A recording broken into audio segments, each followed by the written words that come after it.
저 같은 경우는 기관의 블로그랑 네이버에서 운영하는 블로그 같은 경우는 참고하지 말라고 얘기를 드려요. 얘네들은 공식 블로그이기 때문에 이 글이 인기 있건 없건 메인 노출을 해주기 때문에 다른 사람들이랑 싸우는 기준 자체가 다릅니다. 그래서 이분들의 기준에 따라서 글을 작성하시는 거는 어떻게 보면 의미가 없어요.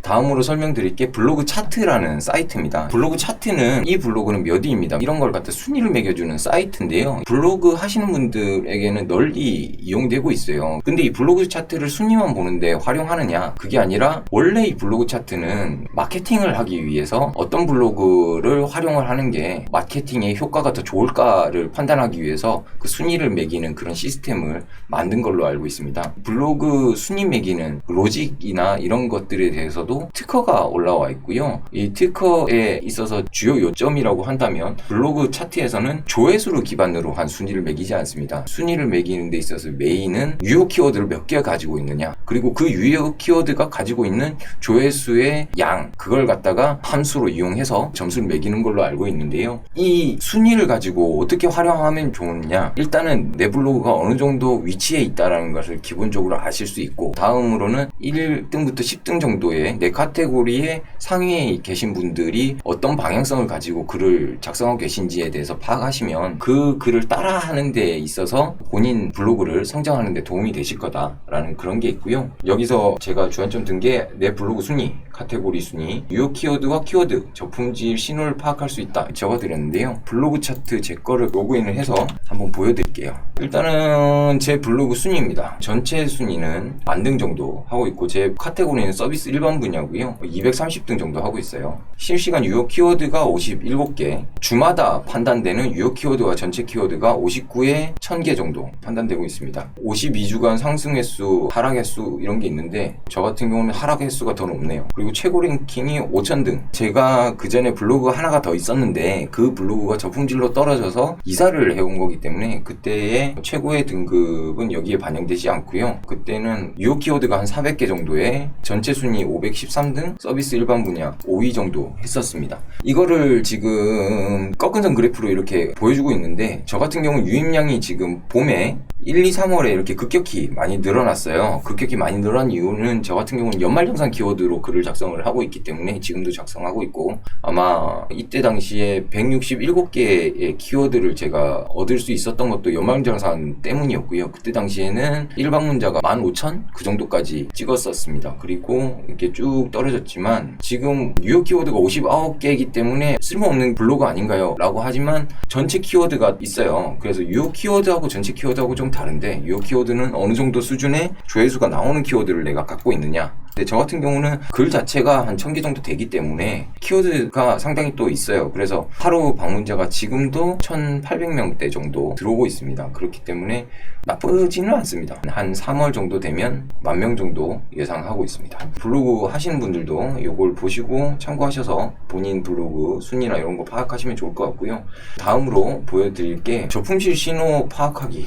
이거는 제가 아까 말씀드렸듯이 키워드가 시즌에 의한 키워드를 사용해서 이렇게 떨어졌던 거지 저품질을 먹었던 게 아니었어요. 근데 저품질 같은 경우는 시즌하고 상관없이 이렇게 유효 키워드가 주 단위로 없어지거든요. 자기가 작성했던 일주, 한 달 단위로 검색에서 누락이 되면서 유효 키워드가 없어지는 그래프를 보실 수 있고, 이게 마지막으로는 거의 0에 가깝게까지 떨어졌다가 거기서 다시 회복해서 올라가는 그런 그래프를, 전에 지금 블로그가 이전에 사용하던 메인 블로그가 그런 식으로 그래프를 그리고 있는데, 그 그래프에서 보면 저품질의 신호가 왔다라는 거를 이 블로그 차트를 통해서 아실 수 있다. 그런 점을 아시면 좋을 것 같습니다. 나중에 저품질 탈출하는 방법 이런 거 알려드릴 때 그거 분석하는 것도 좀 알려드릴게요. 다음으로 남의 블로그 분석하기인데요. 우선은 블로그 차트에서 다른 분들 블로그를 조금 보셔서 이상형의 블로그 찾기, 그리고 인기 있는 글 보기, 키워드 추출 및 문자수 파악, 사진, 동영상, 링크 등을 파악하는 그런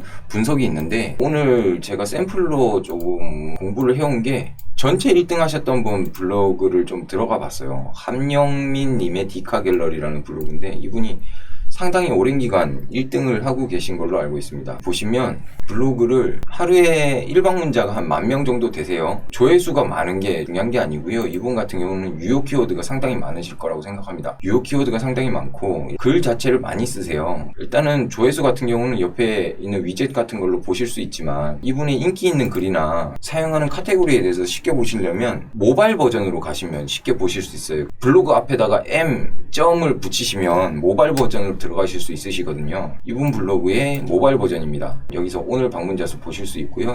쭉 내리시면 제일 저는 중요하게 보는 게 인기 글과 대표 글인데 이분이 사용했던 글의 키워드를 어떤 걸 쓰고 계신지를 분석하시는 게 좋아요. 말 그대로 여기 보시면 샤오미 미밴드 한글 패치 연결, 닌텐도 스위치, 동물의 숲 대란 정리. 이분 같은 경우는 워낙 모든 분야에 잘하시는 분이기 때문에 전체 1등이니까 이분을 분석해가지고 따라 하시라는 말씀은 못 드리겠어요. 이분 거는 참고하시고 다음으로 블로그 차트에서 볼 거는 자신이 원하는 카테고리에서 이상적인 블로그를 하나 찾아볼까요? 아까 제가 봤던 게 뭐였냐면 이제 서비스 일반 분야에 작은 것을 연결하는 강한 힘 홈페이지형 블로그로 되어 있네요. 중소벤처 기업부 거네요. 이런 거 보지 마세요. 일단은 저 같은 경우는 기관의 블로그랑 네이버 법률 이런 식으로 네이버에서 운영하는 블로그 같은 경우는 참고하지 말라고 얘기를 드려요. 왜냐면 얘네들은 공식 블로그이기 때문에 네이버 블로그 같은 경우는 이 글이 인기 있건 없건 메인 노출을 해주기 때문에 다른 사람들이랑 싸우는 기준 자체가 다릅니다. 그래서 이분들의 기준에 따라서 글을 작성하시는 거는 어떻게 보면 의미가 없어요. 그래서 업체의 글이나 아니면 일반인들의 쓴 글을 보시고 글을 작성하시는 게 좋기 때문에 까칠한 조땡? 이분 볼까요? 이분도 제가 좀 자주 봤던 것 같은데 1방문자가 2,000 정도 되네요. 1방문자는 저랑 별 차이가 안 나요. 그죠? 그래도 순위가 왜 이렇게 높을까요? 이유는 유효 키워드 수가 많다는 겁니다. 이분 같은 경우를 분석해 보자면 블로그 앞에 M을 붙여보겠습니다. M 해서 들어가면 모바일 버전에서 보실 것 같으면 모바일에서는 그냥 인기 글이 뜨기 때문에 여기 보시면 15년 만에 사무용 컴퓨터 의자 CDG로 CDG가 아마 키워드겠죠. 조땡 무료 PPT 템플릿. 보통 이제 무료 PPT 템플릿은 언제나 사람들이 검색을 많이 하는 키워드로 알고 있습니다. 이분 같은 경우는 PPT로 인기를 좀 많이 얻으신 분이네요. CDG를 한번 볼까요? 여기서 보셔야 될 게 아까 뭘 봐야 된다고 했죠? 키워드 추출, 문자 수 파악, 사진 동영상 링크 그런 걸 파악해야 된다고 말씀드렸는데 우선 키워드를 어떻게 파악하냐면 저 같은 경우는 제목에서 검색을 어떤 걸로 할까를 파악해야 되는데 밑으로 내리시면 이분이 의도가 나올 거예요. 보통 샵으로 해서 책상 의자, 사무용 의자, 컴퓨터 의자, CDG 의자 뭐 이런 식으로 검색해서 들어오기를 기대하고 이 글을 작성했다는 내용이고요. 참고로 CDG를 검색해 보겠습니다. 이분이 CDG라는 키워드를 얻기 위해서 얼마나 작성을 많이 하셨을까요? 이거를 찾으실 때는 컨트롤 F를 누르시면 검색하기 창이 뜨는데 여기다가 치시면 몇 번 반복됐다 이런 게 적혀요. CDG를 제목하고 밑에 빼면 한 10번 정도 반복하신 것 같네요. 이걸로 몇 번은 반복해야 된다라는 걸 검증하실 수 있고 사무용이라는 단어 한 5번 정도 반복됐나 보네요. 그리고 의자 20번 정도 반복된 걸로 보입니다. 컴퓨터 의자이기 때문에 컴퓨터도 7번 정도 반복하신 것 같아요. 뭐 이런 식으로 키워드의 반복에 대해서 파악을 하시고 글을 작성하셔야 된다. 근데 이걸 어느 정도 처음에 하셨으면 나중에는 이거를 몇 번 반복해야 된다는 걸 고민을 안 하실 거예요. 무조건적으로 본인이 먹어야 되는 CDG라는 단어, 의자라는 단어는 7번, 8번, 20번 가까이는 반복을 하셔야 된다는 거를 아시게 되실 거고 그리고 이미지 같은 경우도 몇 개인지 세고 싶으시면 검색해 보시면 돼요. 15년 만에 사무용 컴퓨터 의자 CDG로 교체. 자, 이미지가 10개 들어갔네요. 이미지가 더 많이 들어간 글보다도 상위에 노출됐다는 거는 글을 어느 정도 작성하시면 이렇게 상위 노출될 수 있다. 일단 블로그 관리를 잘 하셔야 상위 노출될 수 있다. 그건 좀 아시면 될 것 같고요. 이렇게 분석해서 활용하시면 좋을 것 같고 방금 보셨는지 모르겠지만 조땡님 블로그에 링크 값이 있었어요. 자기 블로그에 링크 값이 있었는데 간혹 가다가 링크를 넣으면 좋다 안 좋다 이런 얘기가 있는데 링크를 넣으셔도 되긴 되는데 반복적인 링크는 안 좋고요. 그리고 유튜브 링크도 허용은 되는 걸로 알고 있습니다. 똑같은 자사 홈페이지 링크를 계속해서 반복해서 넣으면 그것도 검색 누락이 될 수 있기 때문에 그런 것도 별로 안 좋다 그 정도만 참고하시면 좋을 것 같고, 본인의 다른 글에 대한 링크, 참고할 만한 문헌에 대한 링크는 한두 개 정도는 괜찮으세요. 참고하시고, 요즘 제가 이 블로그 강의를 준비하면서 좀 공부했을 때 좀 느낀 거지만, 링크 값에 대한 것도 완벽히 정답은 없기 때문에 절대 넣으면 안 된다, 어느 정도 넣어도 괜찮다, 이런 게 없어요. 그러다 보니까 다이아 로직이나 이런 것들이 계속적으로 업그레이드 되면서 반영이 되다 보니까 그 로직에 저촉이 안 되는 수준에서 활용하시는 것도, 말 그대로 쿠팡 파트너스 같은 경우로 돈 버는 분들이 많으신데, 어떤 분은 30% 이하로만 홍보성 글을 쓰면 괜찮다라고 하는 건데, 그분 기준인 거고요. 그분도 자체적으로 본인이 세운 기준이라고 말씀하시더라고요. 말 그대로 홍보성 블로그를 완벽하게 운영하시는 곳이 아니라면 일상 블로그에 그런 링크는 조금 적당 수준,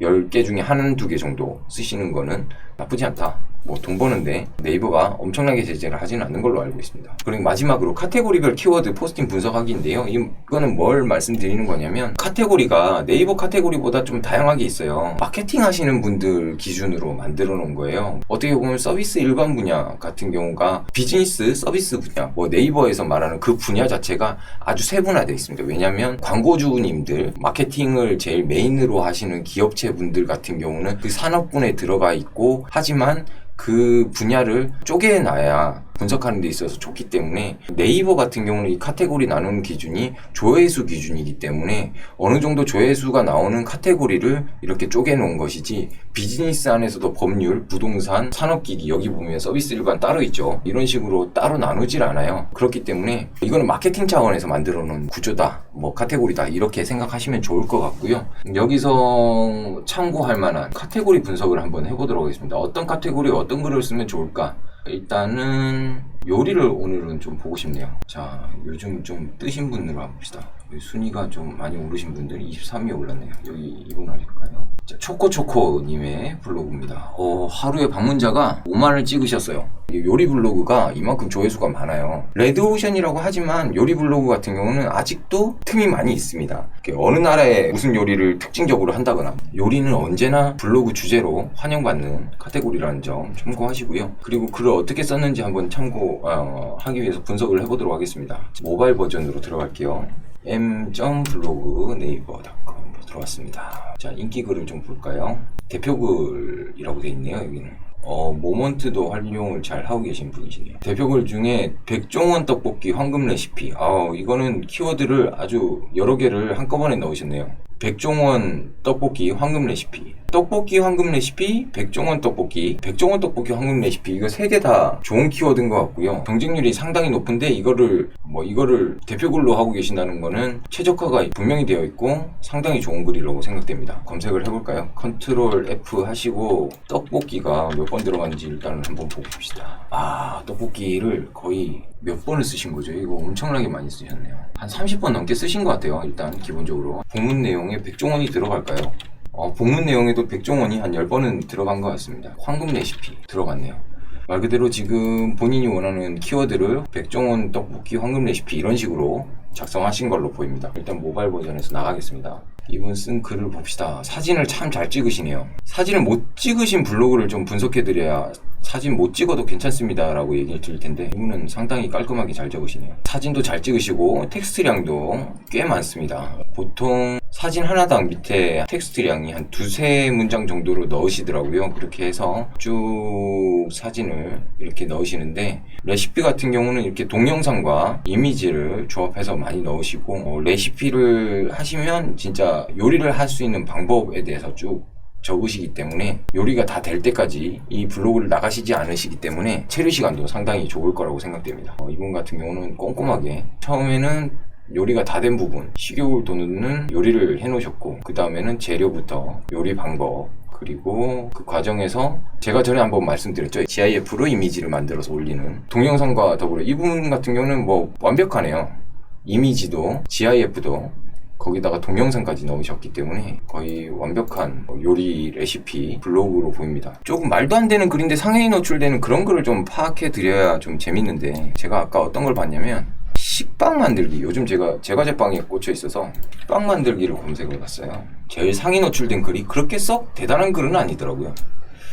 이분 글을 보시면 휴대폰으로 찍으신 것 같아요. 그렇게 대단히 잘 찍은 사진은 아닌데 그래도 잘 찍으셨어요. 그죠? 이런 사진이고 텍스트량이 많지가 않습니다. 생각보다 한 1000자 내외 되는 것 같아요. 텍스트가 그렇게 많지는 않은데 배분을 잘 하셨어요. 사진 밑에 텍스트를 넣으시고 이렇게 과정을 쭉 넣으셨는데 이걸 보면서 느낀 거는 나도 이거 식빵 만들기 상해 노출 시킬 수 있을 것 같다 그런 생각이 들었고, 그러면서 텍스트량이 이 정도여도 상해 노출 되는구나 그런 생각이 들어서 자신감이 생기는 그런 글이라고 할까요? 이분 글을 무시하는 게 아닙니다. 이분도 충분히 빵을 만드시면서 사진을 많이 찍으셨을 거고 그걸 기록하시고 포스팅을 하신 걸 텐데 아까 분석드렸던 순위권에 있는 블로그에 비하면 나도 도전해볼 만하다 이런 글이기 때문에 이런 거 한번 참고해서 이런 식으로 나도 글을 쓰면 요리 레시피 상위 노출할 수 있겠구나 그런 거 참고하시면 좋을 것 같습니다. 일단은 카테고리에서도 요리 블로그에서는 사진 많이 들어가야 된다, 텍스트량이 그렇게 많을 필요는 없다 그런 걸 말씀드렸는데, 활용하는 데 있어서는 본인 몫이에요. 말 그대로 키워드를 인기 글이나 대표 글을 보시고 그분의 사용하고 있는 좋은 키워드들을 분석하셔가지고 나도 그런 키워드를 활용해서 글을 써봐야겠다 이렇게 생각하실 수 있고, 본인이 지금 쓰고 있는 글의 한정적인 부분 주제를 확장하는 데 있어서 이런 걸 활용하실 수 있기 때문에 카테고리 전체 그리고 본인이 이상적으로 생각하고 있는 블로그를 분석하시는 게 본인이 꾸준히 오랫동안 글을 쓰시는 데 도움이 되실 거다라는 점 참고하시면 좋을 것 같습니다. 이상으로 오늘 제가 준비한 블로그 분석하기에 대한 교육은 마무리하도록 할 거고요. 2시간 남았는데 2시간 마무리되고 나면 제가 블로그를 키워드별로 정리를 해서 교육을 준비하고 있습니다. 다음에는 키워드별로 교육을 짤막짤막하게 준비해서 찾아뵙도록 하겠습니다. 감사합니다. 여기까지 관리실 너구리 한진호였습니다. 수고하셨습니다.